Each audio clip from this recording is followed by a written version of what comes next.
The Gateway brings you the day's news each weekday from around the St. Louis region and the state capitals in Jefferson City. Our schools are accredited. We don't need this bill. And Springfield. How many more years must pass before lawmakers see time is of the essence? I'm Abby Larico. Join me each weekday for The Gateway on the STLPR app or wherever you get podcasts.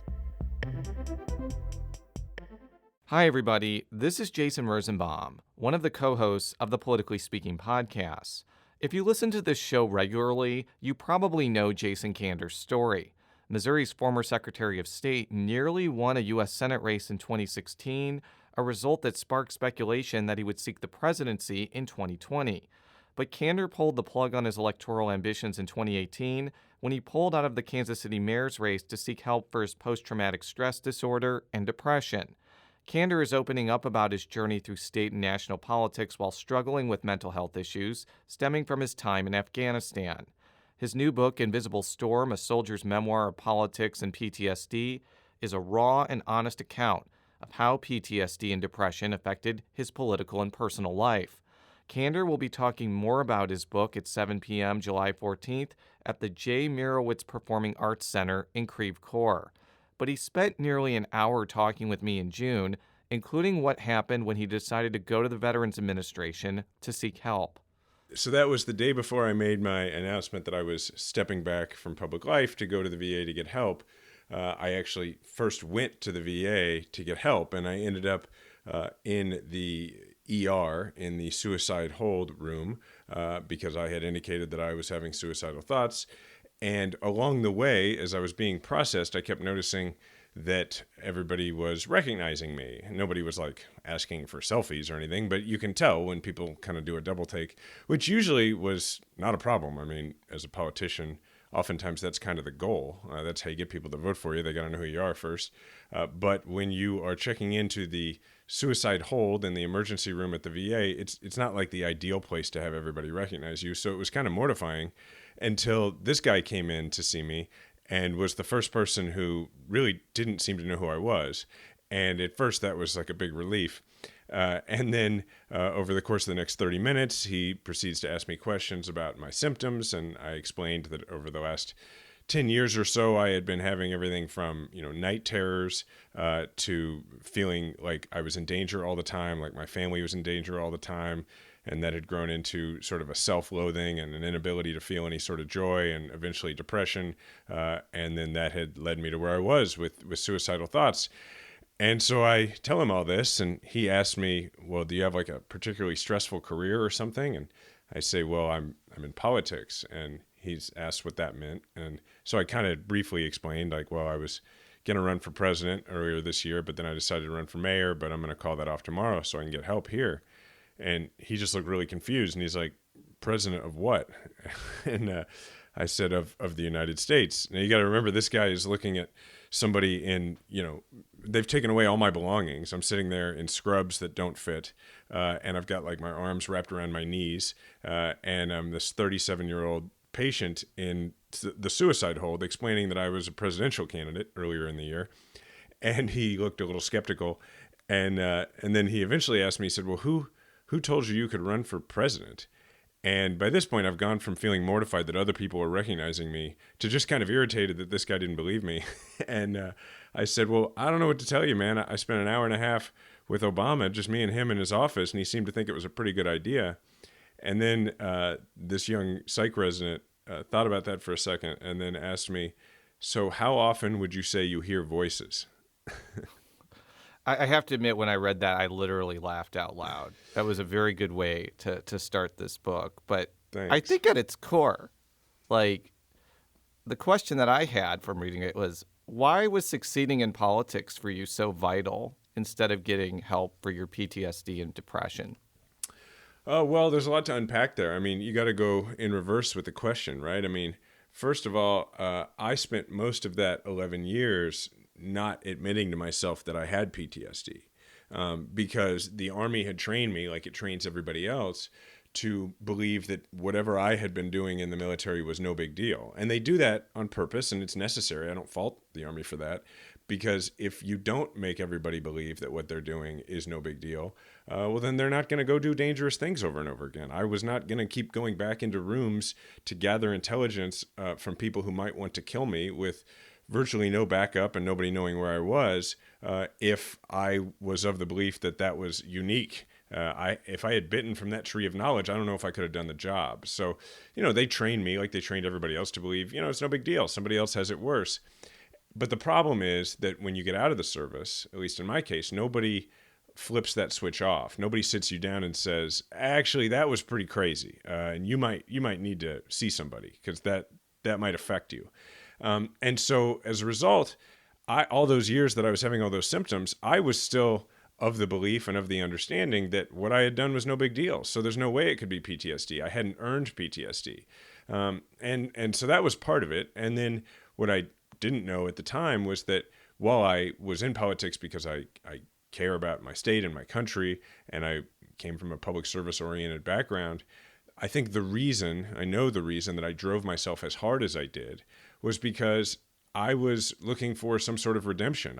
I was of the belief that, if I could just achieve some heroic change in the world, then that would fill me up and I would feel better. And also because I didn't want to be alone with my own intrusive thoughts. It was not pleasant for me to be, in the present and mindful. It wasn't a pleasant place up in my mind. And so if I could stay really busy, then I could avoid that. There's a lot of ways you describe how your untreated PTSD affects those around you. And I want you to delve into how it affected your relationship with your wife. Over time, it drove me away from the people that I was closest to more and more. I mean, when you feel like you only have a certain set of emotions that you can access because your brain learned, and I didn't know this at the time, but, my brain learned overseas that, hey, look, we've got room here for like anger, vigilance in terms of like making sure we're safe, controlling the situation completely. And then sometimes you're just bored or you're tired or whatever. But there's not a lot of room for emotional nuance over there. And when I came home, my brain didn't really accept the idea that I had come home and that I wasn't in that kind of danger anymore. So part of the problem was I gradually lost the ability to access my emotions because they were mostly unpleasant emotions, and so I was suppressing them. But you can't just suppress the negative ones. You end up suppressing joy and that sort of thing as well. And then after a while, the other thing that happened is that I felt like a terrible burden to the people around me, and particularly to my wife and to my son.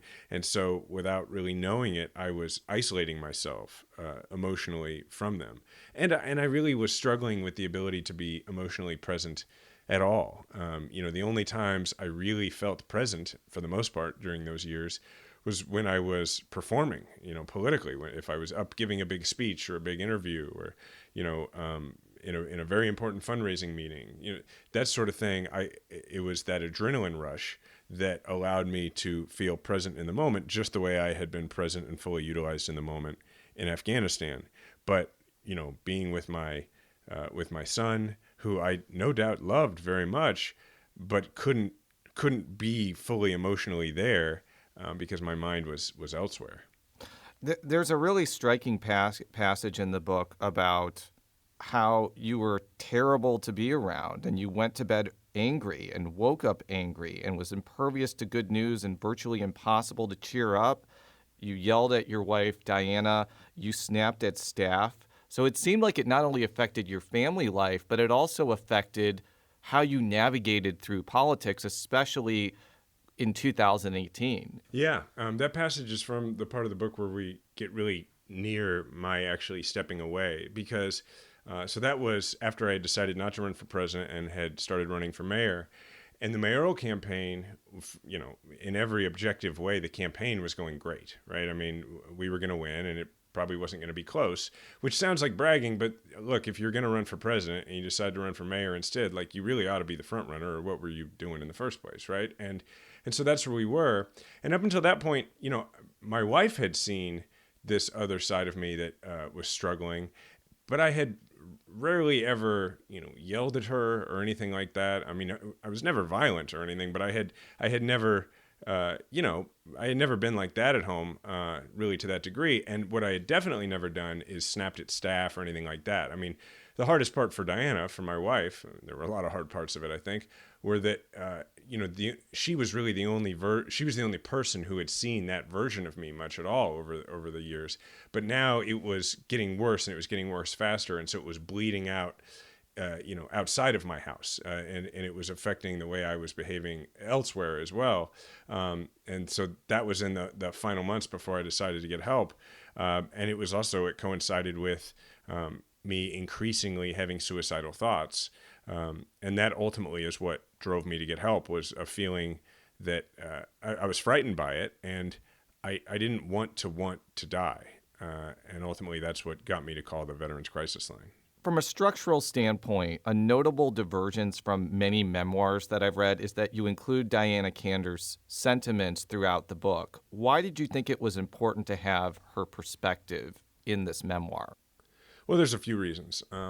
First and foremost, the thing about mental health challenges is that nobody really goes through them alone if they're close to anybody else in their life, right? And Diana and I have been together since we were 17 years old. So she was with me, well before I ever deployed. She knew that version of me. And she saw me deteriorate over those years.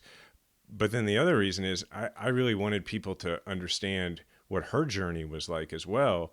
Because, when you are waking up, not even waking up, when you are having to physically wake up the body of the person next to you, that's what she was having to do. I was having these night terrors, and they came with sleep paralysis.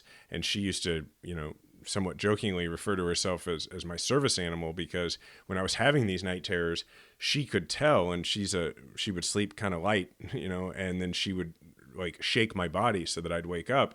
But then I'd wake up and I would recount to her these terrible details of these dreams. And, all of that over time soaked in, right? That combined with my constant need for control of our security situation, always worried about us being in danger and feeling that the world was a very dangerous place. After a while, unbeknownst to us, she developed secondary post-traumatic stress, which is to say, even without sharing my underlying trauma, she ended up sharing a lot of my symptoms. And so when I started to get therapy, it was my therapist, Nick, at the VA, who said, I think maybe Diana should see somebody as well. And thank goodness that he did. And then the last reason I included it was, one of the things that I'm proud of from a writing perspective in the book, and that I think makes the book especially effective and readable, is that as you go through the chronology of, my time in politics and battling PTSD, it starts with that scene, right, where I'm going to the VA, but that's really just to put you into the story. Then from there, it starts back at when I went into the Army, and then takes you all the way up to when I was going to the VA. And then the third act is me taking PTSD head on and getting treatment.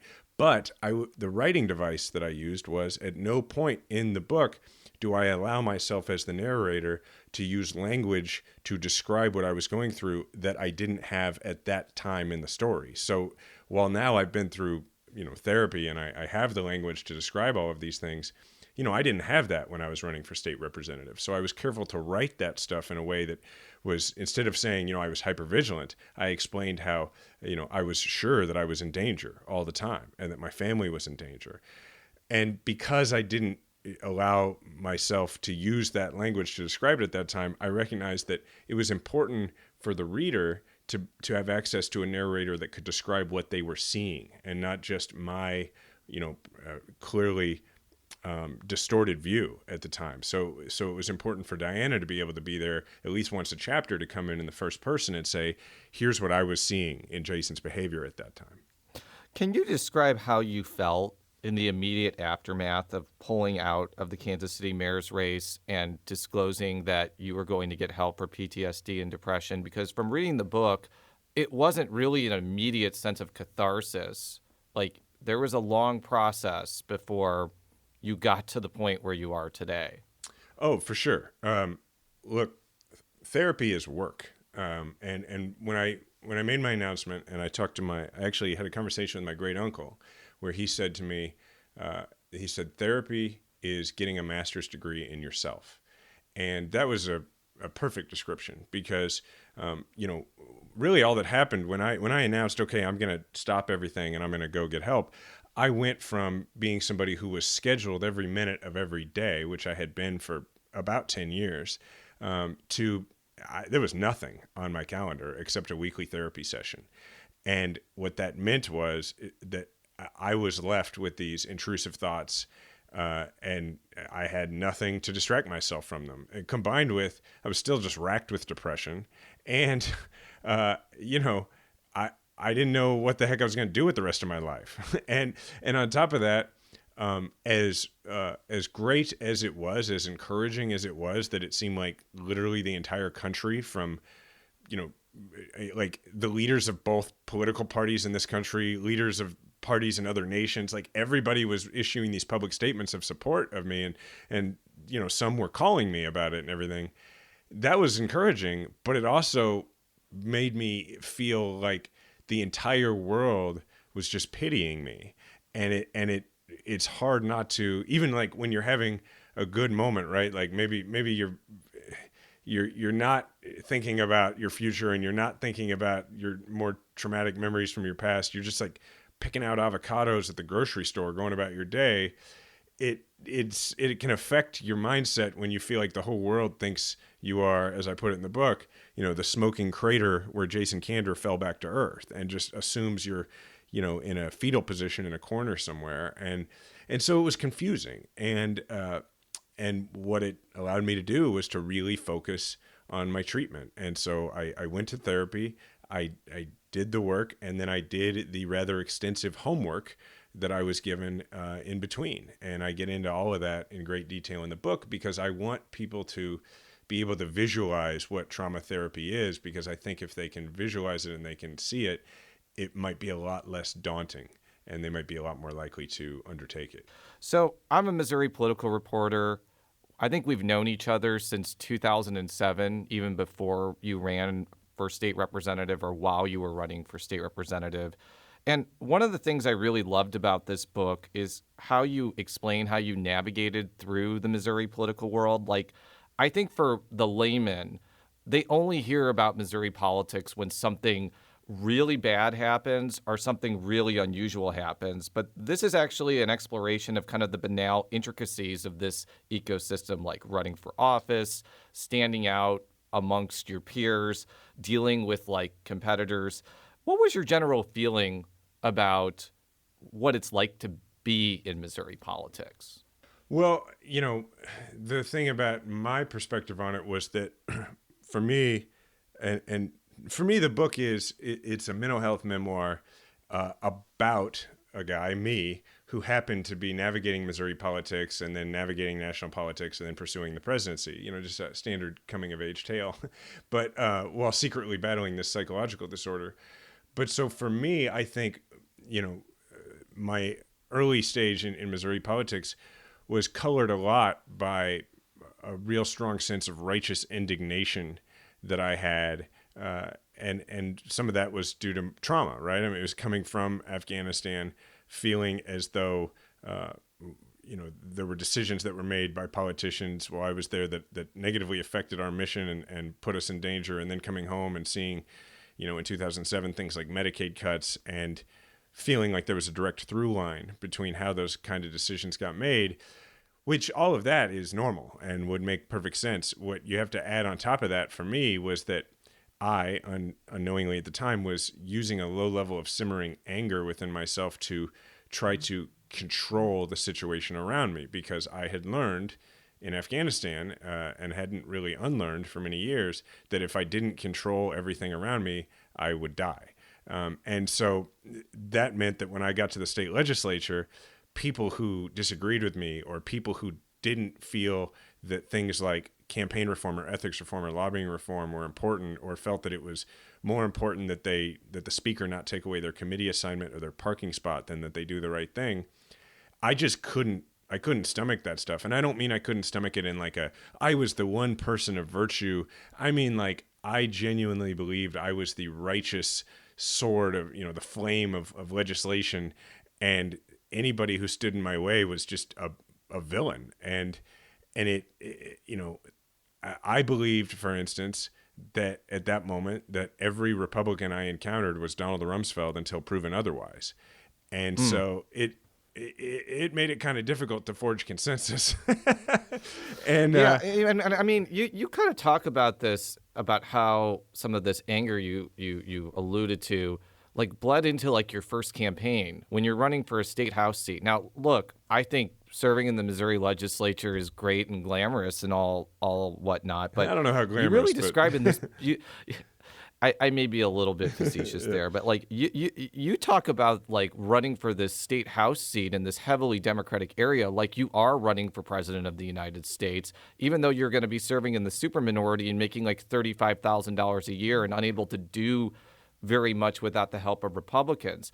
But can you explain though, like how some of your trauma and your PTSD and your mental health issues, like kind of drove you to this ferocity that on the surface from reading this doesn't seem like a normal way to approach a political campaign of this magnitude? I've been thinking about this a lot lately, and I think, it's not uncommon for trauma survivors to constantly feel that they have to seek some sort of redemption, that they are unworthy. I've learned that now, and I was experiencing a lot of that. But I also think that is combined with this sort of myth that exists in American culture and is rather pervasive, which is this idea that the way to overcome trauma is through acts of heroic redemption. I mean, look, I love the Top Gun movies, both of them. I've seen them. I'm going to go see the second one again. But like, let's be real, like in the first movie, and it's colored through the second movie as well, like Maverick experiences a very serious trauma, and what he's told is like, you just got to get back in the cockpit, and then he does, and he wins a couple of dogfights, and everything's fine.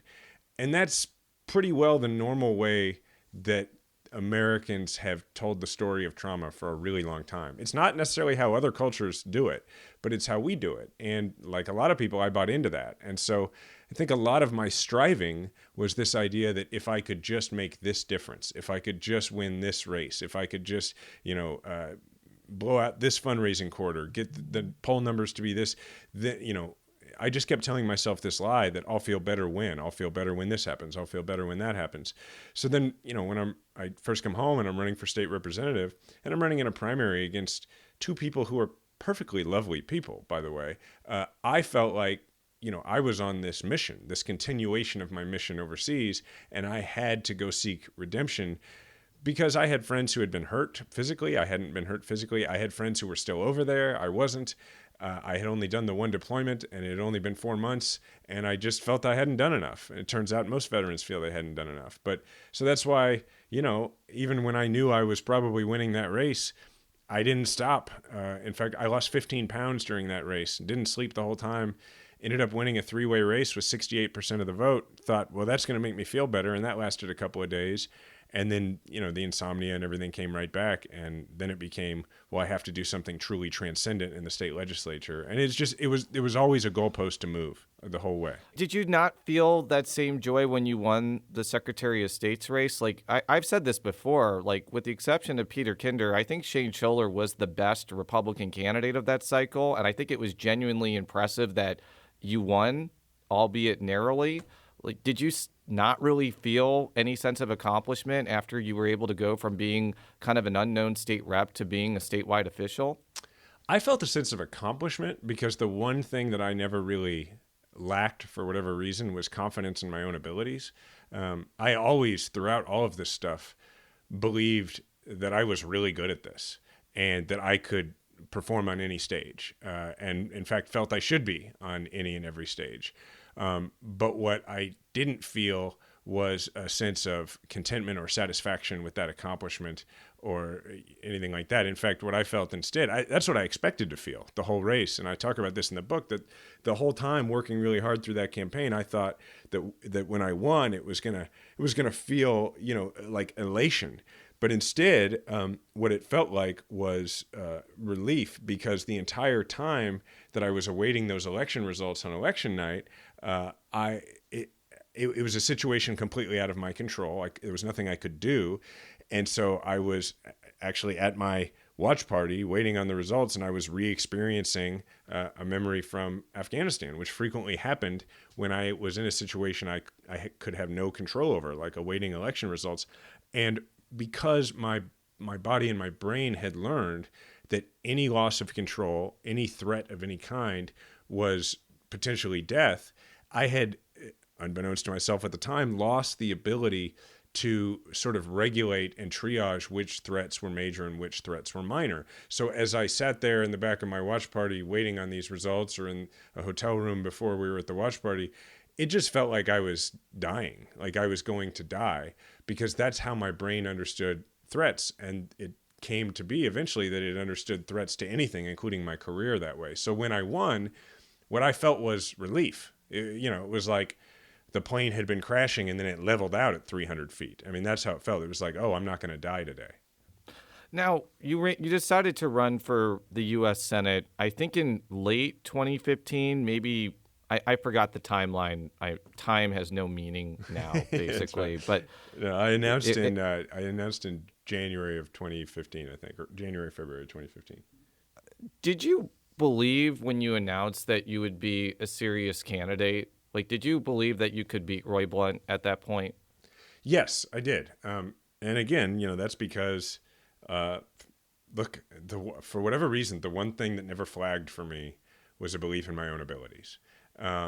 And put my political abilities, and on top of that, like as I get into in the book, like we had polling that kind of played out the race and where it would go, that showed that if we did everything to our plan, and if the Missouri political environment didn't get too much worse than it had been 4 years earlier, that we would just barely win. And so it was sort of like, well, I got the math here, but the other piece to it was I knew that a 21-month campaign for the U.S. Senate would fully consume me and everything about me in every way. And though I didn't admit it to myself at the time, that was a very attractive reason to run, because I was not enjoying being just, with myself. Right. I needed something more. I mean, the Secretary of State's office had been very helpful to me in that regard. It gave me something to focus on every day, but that medicine was, I was developing too high a tolerance for it. And that was sort of a theme throughout that 11 years. Why do you think that your 2016 campaign caught fire? Well, I just think we ran a really good one. I don't know, like we worked really hard and we ran a really good race. And look, Missouri, I think, has gotten probably even more difficult since then. Although, frankly, it was pretty difficult then. I mean, people don't really remember that Donald Trump won Missouri in 2016 by more than he won Mississippi in 2016. Right. But, I think I came along at a time, both in that 2016 race and in the period 2017, 2018, when people were just, there's a lot of serendipity in this stuff, and people were just trying to figure out, well, who can we turn to? Who knows how to speak to, who agrees with us and is a progressive, but also knows how to talk to folks who are really skeptical of the left. And I think that the whole left was looking for that at that time. And I think that's part of it as to why I caught on. And also, look, I was the first millennial ever elected to an American statewide office, which meant I was really the first outlet for a lot of millennials around the country in terms of somebody who sounded like them and saw the world like them. And you were born in 1981, right? Right. Yeah. You're kind of a millennial. I'm a senior millennial. As a 1984 person, I'll allow it. When Jason Smith was born in 1980, and he says he's a millennial, and I'm like, no, you're late Gen X. But continue. Sorry for the divergence on that. No, it's fine. There's much debate about this. It's generally regarded as 80 to 2000. But look, the point is, like, I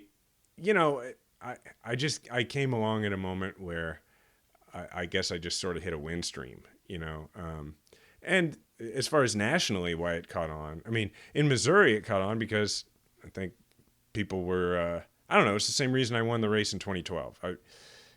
I guess I fit the state as a Democrat well, not in my policies necessarily, but in just the way I handled myself.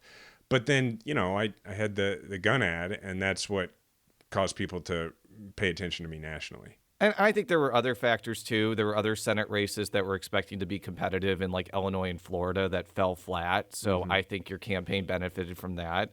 I just also think I agree with you. Your campaign was very well organized and had concise messaging. And it also had backing from third-party national Democratic groups, which I unfortunately is really crucial to be viable in federal politics. Like, I wish that wasn't the case, that your campaign lived or died based off that, but that's just the reality. So the thing about that, though, Jason, continue. is that the thing about that, and I get into this a little bit in the book, that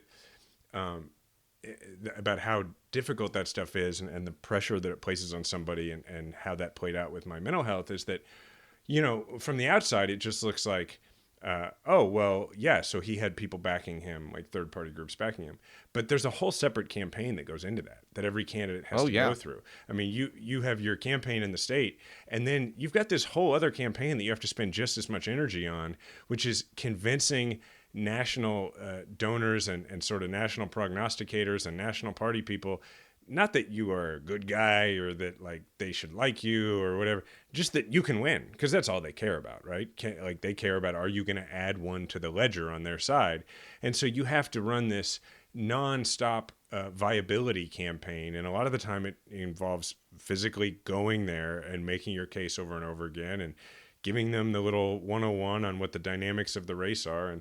And so, yeah, yes, that was a part of it, but that just goes back into Abe Rakove, my campaign manager, and the rest of my team ran a great campaign because we were able to do both of those campaigns. We'll be right back after this quick break with Jason Kander, Missouri's former Secretary of State and author of Invisible Storm, A Soldier's Memoir of Politics and PTSD. If you have a smart speaker, you have access to the entire world of NPR and St. Louis Public Radio. All the latest news and all the captivating stories. Activate our voices with yours by telling your smart speaker to play St. Louis Public Radio. Another really illuminating part of the book is how you got fairly well-known and famous after you narrowly lost to Roy Blunt. Can you talk a little bit about that and how it affected you, especially since you had not gotten help at that point for your PTSD and depression? Yeah. So, here I was kind of feeling hollowed out at the end of 2016 and to my surprise, feeling hollowed out, and really I felt like I was dying. Like I didn't know what I was going to do with the rest of my life. And I just felt like it was over because I had this thing that allowed me to pull myself away from my own inner demons, and now it was gone. And then it just turned out that the way things had shaken out, that powerful people in the party were kind of looking to me as, okay, well, you seem to have won a lot of people over who didn't vote for our candidate for president. Like, how'd you do that? And I describe it in the book as, it's sort of like if, you come out of the bunker after a nuclear annihilation and you're incredibly bummed out about the fact that there's been a nuclear annihilation, but you take some small solace in the fact that your fellow survivors are like, we've elected you our leader. And that's kind of what it felt like. And so I grabbed onto that, and, here I had this, I don't want to say literal voice in my head, but like this drumbeat of what I was saying to myself, which was that I was unworthy, that I hadn't done enough for my country, I hadn't done enough for other people, that there was no good reason why I was having all these symptoms, that I was just defective. But I also had this sort of salvation coming my way occasionally, which was really famous or, really powerful people kind of saying, you're the guy. And all of a sudden here I was, at Chelsea Handler's house, or having dinner with Jimmy Kimmel, and, texting with Lin-Manuel Miranda, and, all this stuff, or meeting one-on-one with President Obama to talk about my running for president. And it was like this thing I needed over and over again. It was like this self-medication, because it was this external validation that would give me some sense that I wasn't totally irredeemable. And in the book, I tell the story about, I was a big fan, still am, of The West Wing. I had watched the entire series several times. In fact, a couple of times during my Senate campaign, just to keep from feeling too cynical.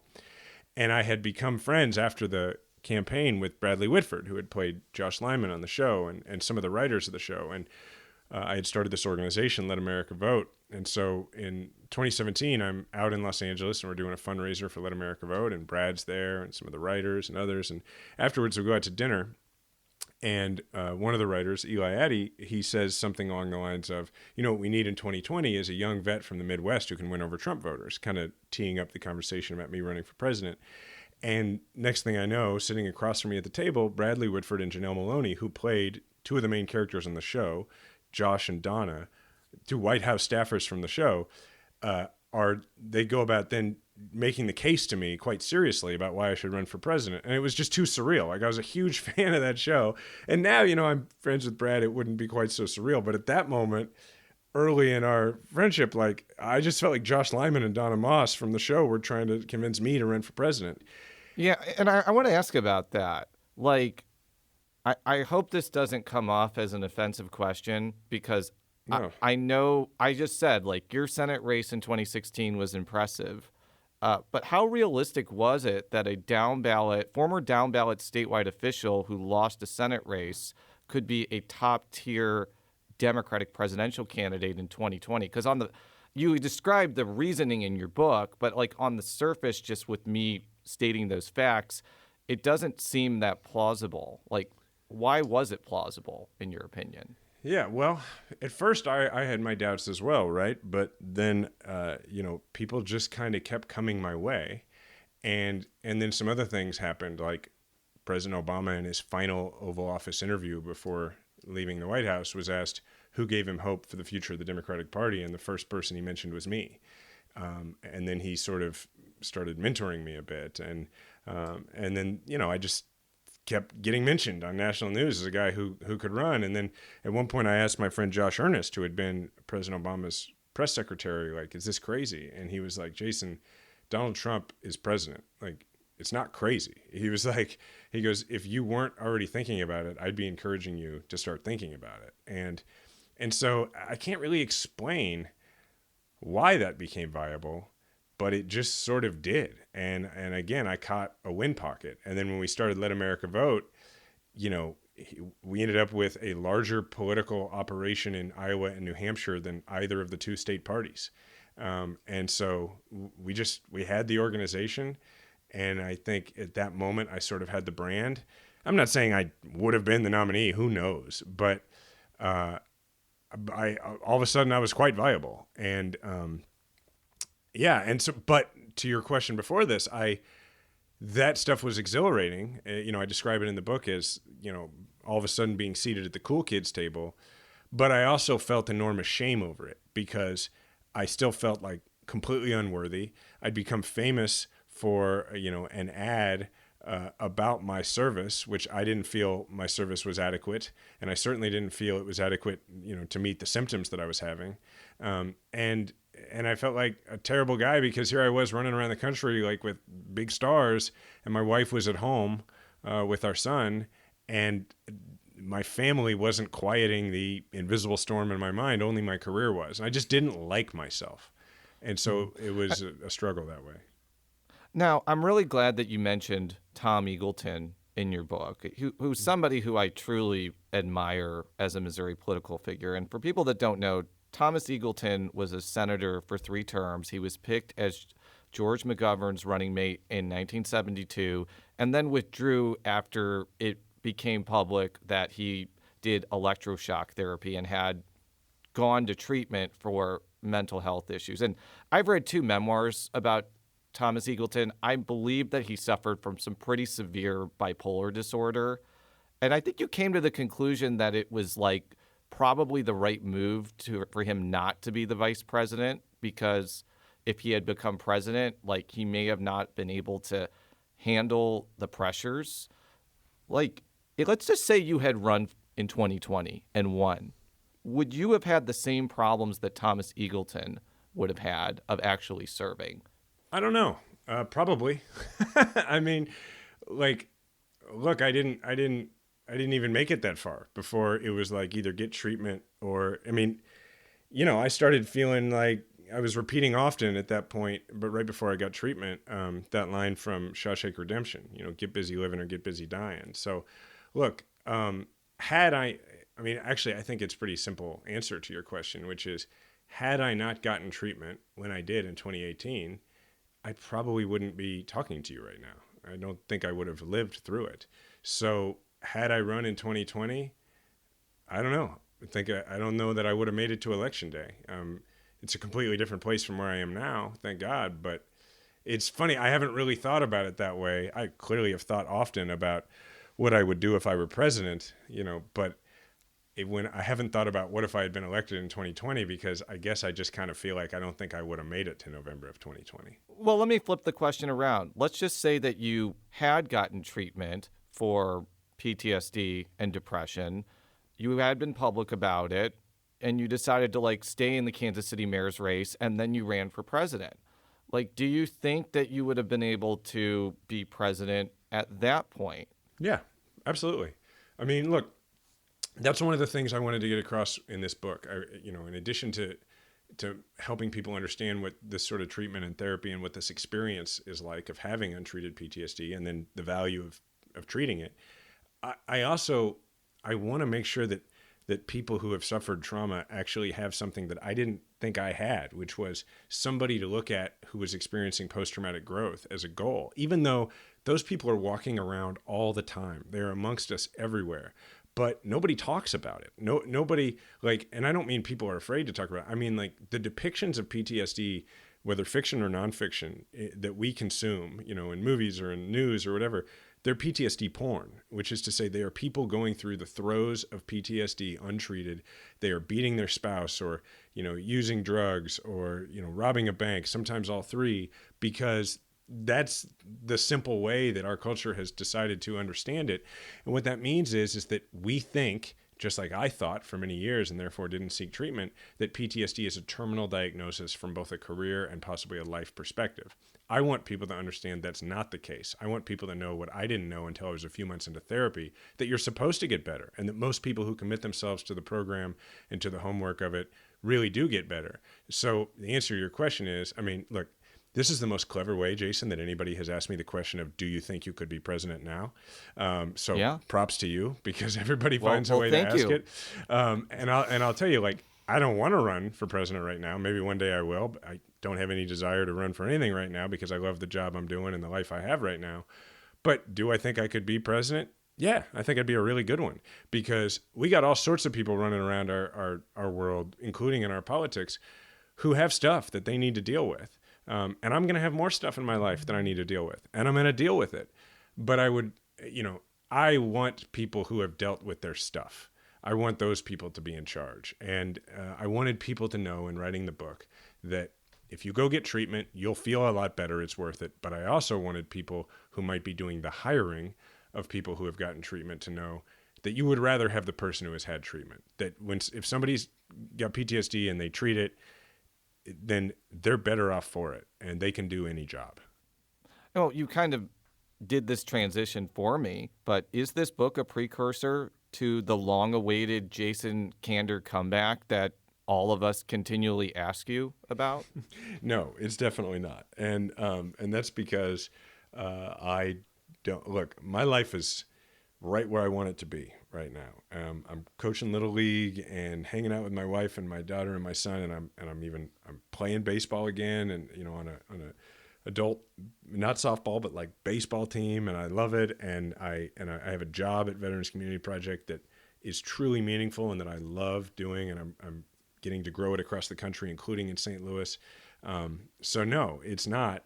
And in fact, let's be real, there's stuff in this book that look, if I were to run for office tomorrow, people would use stuff from this book and say this guy is unfit, right?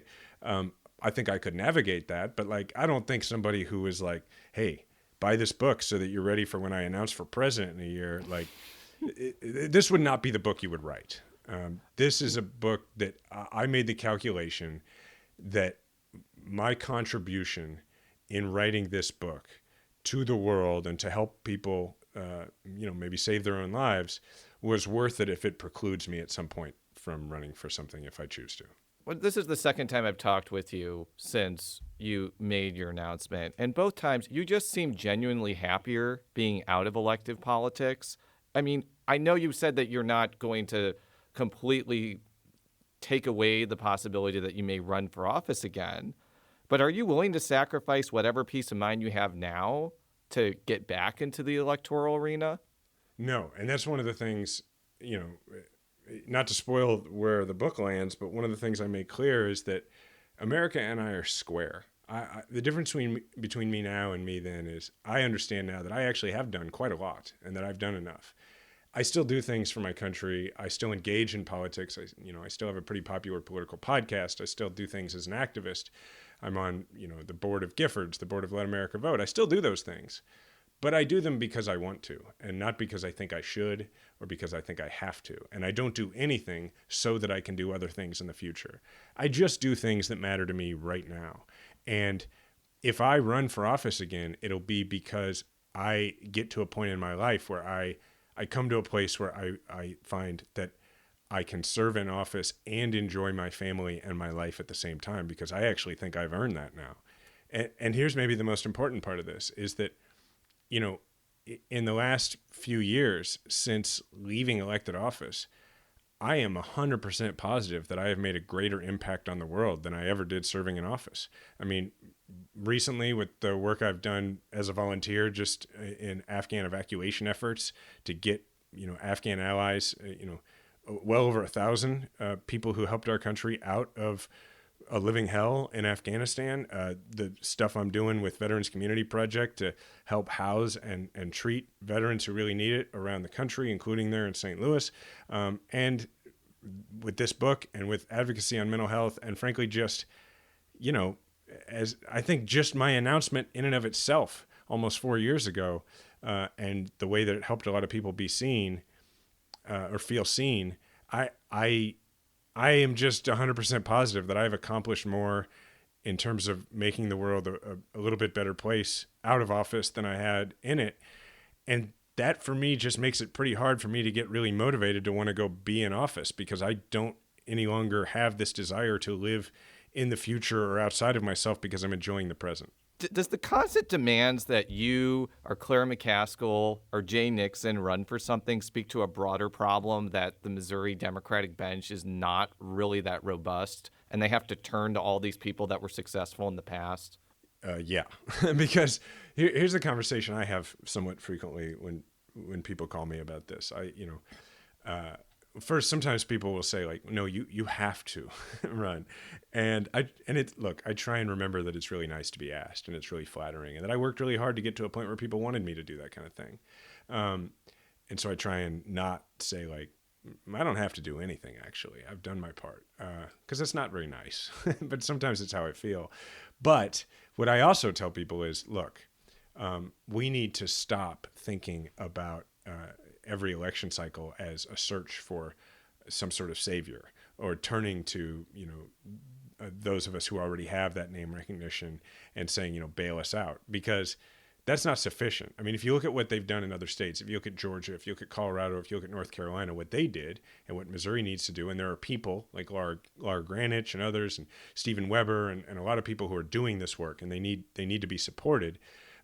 The work of saying, we're going to build something for the future, and we're not, look, every election cycle is important, but we're not going to build up and tear down every election cycle. We're going to build an infrastructure that can change the voting dynamics of the state over the next decade plus.